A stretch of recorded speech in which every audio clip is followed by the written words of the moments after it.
Hello friends, எல்லோரும் எப்படி இருக்கீங்க? நம்ம இன்றைக்கி மீன் வச்சு தான் ஒரு கட்லெட் பார்த்துருக்கோம். ரொம்ப ரொம்ப சூப்பராக இருக்குது, சுவையாக இருக்குது. நீங்களும் ட்ரை பண்ணி பாருங்கள். வாங்க இது எப்படி செய்கிறதுன்னு பார்க்கலாம். நம்ம வீடியோக்குள்ளே போகிறதுக்கு முன்னாடி நம்ம சேனலை சப்ஸ்கிரைப் பண்ணி வச்சுங்க, பெல் ஐக்கானையும் கிளிக் பண்ணி வச்சுங்க, ஆல்ன்ற ஆப்ஷனையும் கிளிக் பண்ணி வச்சுங்க. அப்போ தான் நம்ம அடுத்தடுத்து போடுற வீடியோ உடனுக்குடனே உங்களை வந்து சேரும். ஃபிஷ் வச்சு ஒரு கட்லெட் பண்ண போகிறோம். இப்போ இது உப்பு மஞ்சத்தூள் போட்டு நல்லா அலசி எடுத்துருக்கோம். இது வஞ்சர மீன் எடுத்துருக்கோம். உங்களுக்கு முள் இல்லாத மீன் என்ன கிடைக்குதோ அதை வச்சு நீங்கள் செய்யலாம். ஒரு பவுலில் தண்ணி வச்சுட்டு இந்த மீன் இதில் வேக வச்சிடலாம். கொஞ்சம் உப்பு, கொஞ்சம் மிளகு பொடி போட்டு வேக வச்சுருக்கோம். மஞ்சத்தூள் போட்டு அலசி வச்சு அதனால் மஞ்சத்தூள் போடல. மீன் துண்டு ஒரு கொதி வந்தால் போதும், நல்லா வெந்துடும். ஒரு கொதி வந்தோடனே திருப்பி போட்டு ஸ்டவ் ஆஃப் பண்ணிக்கலாம்.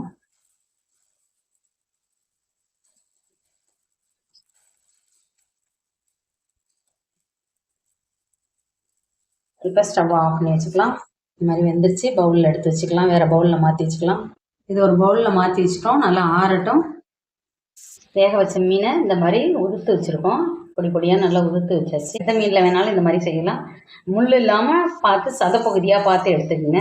அடுப்பில் தவா வச்சுங்க, 2 டேபிள் ஸ்பூன் ஆயில் போட்டுங்க. இப்போ நல்லா எண்ணெய் சூடாயிடுச்சு. இப்போ வெங்காயத்தை போட்டுக்கலாம்.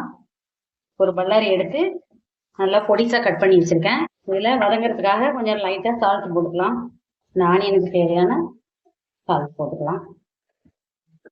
நல்லா வதக்கிக்கலாம். பாருங்க, நல்லா வதங்கியிருக்கு வெங்காயம்.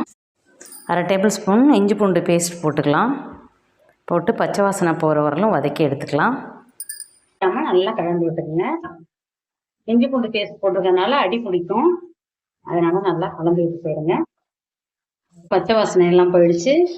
ஒரு 1/4 டேபிள் ஸ்பூன் கரம் மசாலா போட்டுக்கலாம். கொஞ்சமாக ஒரு 1/2 டேபிள் ஸ்பூன் மிளகாத்தூள் போட்டுக்கலாம். போட்டுட்டு நல்லா கலந்து விட்டுக்குங்க. கரிஞ்சிராமல் நல்லா கலந்து விடுங்க. அடி பிடிக்கும், பார்த்து கலந்துக்குங்க. இப்போ வேக வச்சு ஊற்றி வச்சுருக்க மீன் இதில் போட்டுக்கலாம். போட்டு நல்லா கலந்து விட்டுடலாம். லைட்டாக மஞ்சள் போட்டுக்கலாம். போட்டு நல்லா கலந்து விட்டுடலாம். இப்போ 2 உருளைக்கிழங்கு வேக வச்சு நல்லா மசிச்சு வச்சுருக்கோம். இதையும் இது உள்ள நல்லா கலந்துக்கலாம். அப்போ தான் மீன் கட்லெட்டு நல்லா பிடிக்கிறதுக்கு நல்லா அழகாக இருக்கும். அதுக்காக இந்த உருளைக்கிழங்கையும் சேர்த்துக்கணும். நம்ம மீனுக்கு பதிலாக காய்கறி சேர்த்து கூட இந்த மாதிரி பண்ணலாம். நல்லா ஒன்றா எல்லாம் கலந்து வர மாதிரி நல்லா மிக்ஸ் ஆகணும். அந்த அளவுக்கு நல்லா கலந்து கொடுத்துருங்க. இப்போ கொஞ்சமாக கொத்தமல்லி தழை கட் பண்ணி வச்சுருக்கோம், இதையும் உள்ளே சேர்த்துடலாம். சேர்த்துட்டு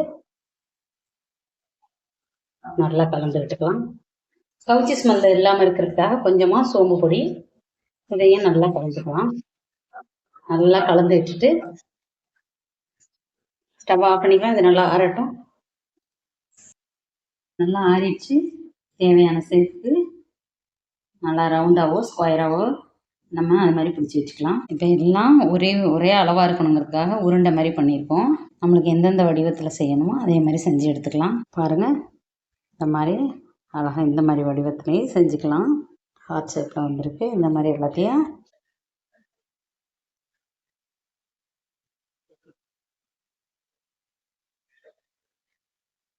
பாருங்கள் எவ்வளோ சூப்பராக வந்திருக்குன்னு. நம்ம கொஞ்சம் பிரெட் கிராம்ஸ் எடுத்து வச்சுப்போம், கொஞ்சம் மைதா மாவு ஒரு பிளேட்டில் எடுத்து வச்சுப்போம், எக் ஒயிட் எடுத்துக்குவோம். இதை ஒரு நல்லா ஸ்பூன் வச்சு நல்லா கலந்து எடுத்துவோம். எக் ஒயிட்டை முட்டையோட வெள்ளைக்கரை எடுத்துருக்கோம். இதை நல்லா கலந்துட்டு நல்லா இந்த மாதிரி கலந்து எடுத்து வச்சுக்கலாம். இந்த மைதா மாவில் நல்லா டிப் பண்ணி எடுத்துக்கலாம். அதில் இந்த மாதிரி எடுத்துட்டு எக் ஒயிட் வச்சுருக்கோம்ல, அதில் இந்த மாதிரி ஒரு டிப் பண்ணிவிட்டு பிரெட் கிராம்ஸில் போட்டு அப்படியே டிப் பண்ணி எடுத்துக்கலாம். பாருங்க, இந்த மைதா மாவில் இப்படி டிப் பண்ணிவிட்டு எக் ஒயிட்டில் இப்படி போட்டு எடுத்துக்கலாம். எல்லாத்தையும் இதே மாதிரி போட்டு எடுத்துங்க. பிரெட் கிராம்ஸில் போட்டு நல்லா டிப் பண்ணி விட்டு இதை எடுத்து ஒரு பிளேட்டில் வச்சுங்க.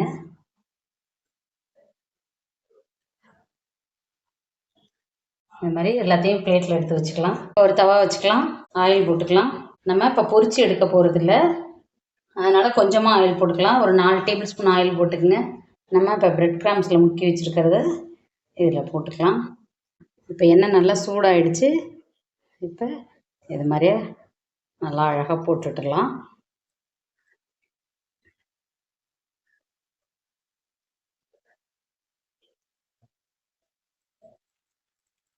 நல்லா ஆயிலில் டீப் ஃப்ரை பண்ணி எடுக்கிறதுனாலும் நீங்கள் எடுத்துக்கங்க.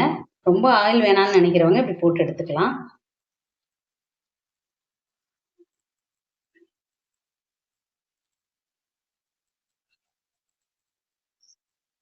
திருப்பி விட்டுடலாம். செவந்து வந்துட்டு நல்லா லோ ஃப்ளேமில் மீடியம் ஃப்ளேமில் வச்சு மாற்றி மாற்றி லோ ஃப்ளேமில் மீடியம் ஃப்ளேமில் வச்சு குக் பண்ணிக்கோங்க.